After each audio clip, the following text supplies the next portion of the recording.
नमस्कार बच्चों, हाजिर हूँ मैं एक बार फिर एक नई वर्कशीट के साथ। दिस इज़ वर्कशीट नंबर 27 बेटा। 10 सितंबर की वर्कशीट है मैथमेटिक्स की क्लास 10th की। अब हम आपको पता ही है जैसा हमारा आजकल जो चल रहा है वो ट्रायंगल से रिलेटेड टॉपिक चल रहा है। तो अब हम इसमें पढ़ेंगे पाइथागोरस थ्योरम। पिछली वर्कशीट में हमने थेल्स थ्योरम यानी बेसिक प्रोपोर्शनेट थ्योरम पढ़ी थी बेटा।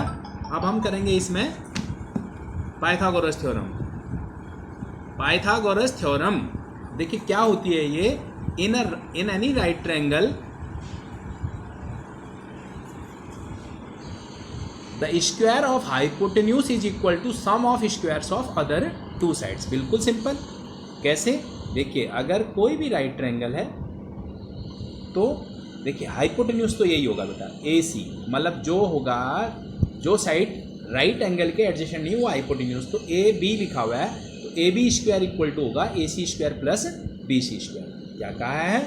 इन any right triangle sum of square of two sides यानी this plus this A C square plus B C square equal to होगा ए बी स्क्वायर। तो कन्वर्स क्या होगा? In any triangle if square of this मतलब किसी भी एक larger side का square is sum of the square of other two sides then it must be a right triangle. या यूं कह लीजिए the angle opposite to larger side is 90 degree. कैसे भी आप पढ़ सकते हैं। In any triangle square of a side is equal to sum of square of other two sides then it must be a right triangle. चलिए इसको proof करना मैं आपको समझाता हूं और पर इसको आपको हर केस में लर्न करना है बेटा। ये ध्यान रखिएगा, आपको ये लर्न ही करनी होती है। देखिए क्या ये ट्रायंगल दे रखा है ए बी सी, तो और इसमें हमने कंस्ट्रक्शन कर दी बेटा। बी डी क्या ले लिया? परपेंडिकुलर ड्रॉ करना है किसमें? हाइपोटेन्यूज के ऊपर। हमें प्रूफ क्या करना है आपको बताइए। हाइपोटेन्यूज यहाँ पर ए सी स्क्वायर है, A C square equal to A B square plus B C square. हमने परपेंडिकुलर ड्रॉ कर दिया, ये मैंने बता दिया। अब हमने क्या लिया देखिए, A B D and A B C, A B D और A B C.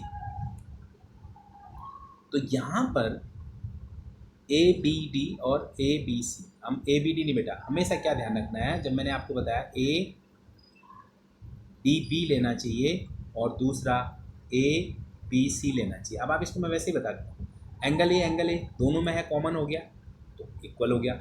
Angle D भी 90 है देखिए ये वाला, और एंगल बी, ये दोनों एंगल में अगर लोगे तो ये दोनों 90 डिग्री के हैं, ये भी क्या है?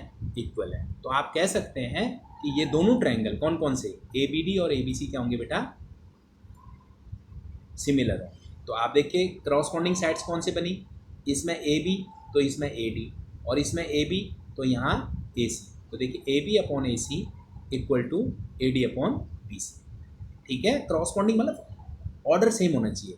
अगर यहाँ ए डी भी लोगे तो ए डी तो यहाँ आएगा ए, और यहाँ ए बी लोगे तो यहाँ आएगा ए सी। इस तरह से लेना है बेटा। तो जब हमने इसको क्रॉस मल्टीप्लाई किया तो ये आ गया A B square equal to A D into A C. अब उसी तरह से हम ये वाला इधर वाला ट्रायंगल ले लेंगे जिसको बोलेंगे बी डी सी और ए बी सी। तो देखिए बी डी सी और ए बी सी में लोगे ये भी सिमिलर होंगे बेटा। और जब इसकी साइड्स को लोगे तो देखिए क्या क्या लेंगे आप। अगर आप इधर लेते हैं सी डी तो यहाँ बी सी लेना पड़ेगा, यहाँ बी सी तो यहाँ ए सी लेना पड़ेगा। तो ये इसने ऐसे ही लिया हुआ है, और इसको क्रॉस मल्टीप्लाई करके B C square equal to आया A C into C D.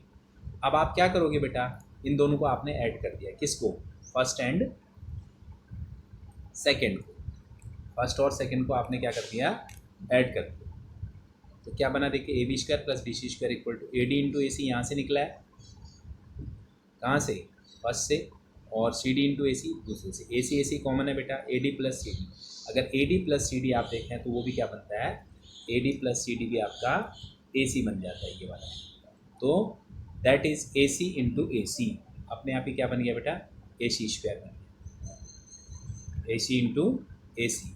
ये अपने आप ही क्या बन जाएगा? ए सी स्क्वायर। ये थ्योरम आपकी जो है प्रूफ हो गई। आपको इसको लिखना है, इसको लर्न करना है, क्योंकि मैंने आपको कहा था 4 थ्योरम में से यूजुअली एक थ्योरम को कई बार पूछता है। अब यहाँ पर इससे रिलेटेड क्वेश्चन है, side of parameter, find the side of parameter of square whose diagonal. ये डायगोनल दे रखा है बेटा। मैंने मान लिया इसको ए, तो आपको पता है ये भी ए। स्क्वायर के सारे साइड्स कौन से होते हैं? सारे एंगल 90 डिग्री के। तो अगर आप देखें बी डी सी ले लो, कोई भी एंगल ले लो, तो इसमें क्या होता है आपको पता है क्या होगा? सारी साइड्स बराबर होंगे, इस वाले बी डी सी में हमने लिया। आप कैसे भी ले सकते हैं, राइट ट्रायंगल है तो B C square plus D C square equal to B D square. Put कर दीजिए बेटा, बी डी 10 है, 10 का square, this is A square plus A square. तो इस तरह से 2a स्क्वायर इक्वल टू क्या आ गया बेटा 100 और a स्क्वायर इक्वल टू 50। 50 का अंडर रूट करोगे a equal to under root 50, under root 50 हो गया बेटा 5 इंटू 5 इंटू 2, 5 रूट 2। तो साइड इसकी क्या आ गई, क्या लिखा, find the side and parameter. Side आ गई 5 रूट 2, तो पैरामीटर ऑफ स्क्वायर क्या होता है 4a, पैरामीटर क्या होता है 4a, यानी 4 into 5 root 2 that will be 20 root 2। ये आपका क्या हो गया बेटा पैरामीटर।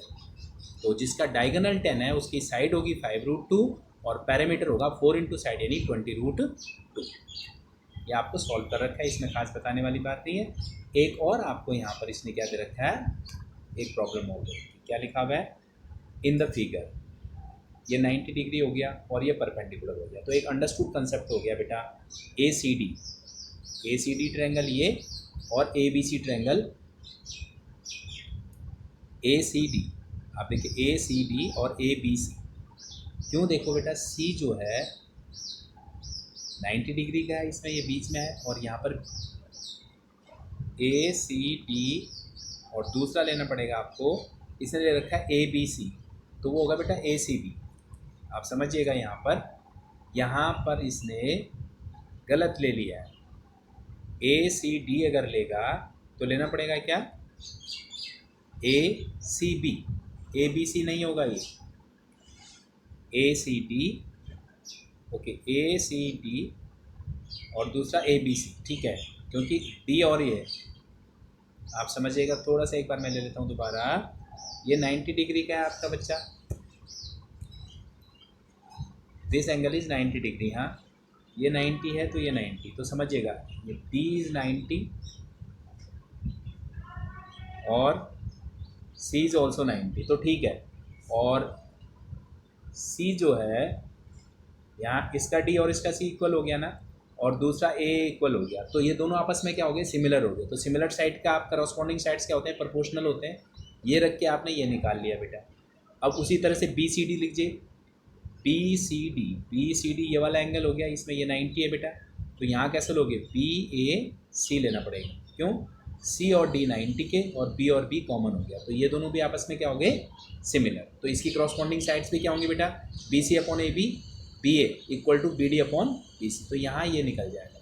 अगर इन दोनों को आप डिवाइड करते हैं तो देखिए B C square upon A C square, B C square क्या था B A into B D और ए सी स्क्वायर था क्या था बेटा A B into A D, तो बी और ए बी आपस में कट गए, B D into A D आपका क्या हो गया प्रूफ हो गया बेटा। तो इस तरह से हमने इसमें ये प्रूफ कर दिया। अब बढ़ते हैं आगे, ट्राई योर सेल्फ। देखिए क्या लिख रखा है इसमें कहता है आपको a foot of a long 13 metre long ladder against a vertical wall 12, देखिए metre away from the base of wall. 13 metre की कोई लैडर है बेटा, कोई ये वॉल है ऐसा, इसके फुट से कितने डिस्टेंस पे है ये 12 मीटर, ठीक है। Find the height of the point on the wall where top ladder reaches, मतलब मुझे अगर यहाँ पर ए मैं बोलूँ ए पे पहुँच रहा है तो मुझे क्या निकालना है बेटा ए बी। आप सिंपल सा कंसेप्ट, ये क्या हो जाएगा वॉट राइट एंगल ट्रायंगल बन जाएगा। बताइए A B square equal to क्या हो जाएगा बेटा plus B C square equal to A C square. तो therefore A B is you have to find out A B. B C कितना है आपका 12 का स्क्वायर यानी 144 और ए सी कितना है बेटा 13 का स्क्वायर यानी 169। A B square equal to आ गया आपका 169 माइनस 144, ए बी स्क्वायर आपका आ गया बेटा 25 और ए बी हो गया आपका क्या 5 सेंटीमीटर, अंडर रूट 25 यानी 5 सेंटीमीटर। तो आपको क्या आंसर आया फिर, the height of the point on the wall where top ladder reaches is 5 metre. क्या आया इसका आंसर 5 मीटर। अब आइए अगला, find the length of diagonal of a square. जैसे ऊपर क्वेश्चन किया था वैसा ये भी है, एक स्क्वायर बना दिया आपने, ठीक है, ये इसका डायगोनल हो गया, 8 8 इसकी साइड है बेटा। अगर स्क्वायर का नाम दूँ A B C D in right triangle, ये ऑब्वियस है एवरी एंगल इज 90 डिग्री। तो आपको पता है क्या होगा, ये B C square plus C D square equal to B D square. बी डी क्या है आपका, डायगोनल है। 8 square plus 8 square equal to B D square. तो बेटा ये आएगा 2 into 8 square equal to B D square. जब इधर अंडर रूट करोगे तो आ जाएगा क्या, बी डी इक्वल टू आ जाएगा बेटा equal to 8 under root 2 centimetre. तो ये आ गया diagonal, length of diagonal of square क्या हो गया बेटा, ए रूट 2 भी होता है वैसे, 8 रूट 2 हमने कैलकुलेट करके आपको बता दिया। अब आइए अगले question, A B C isosceles right triangle है बेटा। अब आइसोसेलेस आपको पता है जिसकी दो साइड्स इक्वल होती हैं, कभी हाइपोटेन्यूज तो इक्वल हो ही नहीं सकता, ये तो आप एग्री करते होंगे। राइट एंगल एट सी, देखिए तो कौन कौन से इक्वल होंगे बेटा, ए बी एंड सी। तो इक्वल कौन सी हो सकते हैं, ए सी और बी सी। आइसोसेलेस है तो ए सी इक्वल टू आ गया क्या, बी सी। अब आपको पता है क्या होगा, A B square equal to hypotenuse है, बाय पाइथागोरस थ्योरम क्या होता है बेटा, A C square plus C B या बी सी स्क्वायर हो गया। ठीक है, आपको पता है सी बी और ए सी आपस में क्या है, बराबर है। तो ए सी स्क्वायर प्लस इसको क्या लिख दिया आपने, A C square plus A C square. ठीक है, A C square plus A C square, तो ये क्या बन जाएगा ultimately, twice of A C square. ये हो गया आपका A B square equal to twice of A C square. तो this is all about this worksheet बेटा। आज के लिए इतना ही, अगली वर्कशीट में मिलेंगे फिर एक नए टॉपिक के साथ। तब तक के लिए नमस्कार।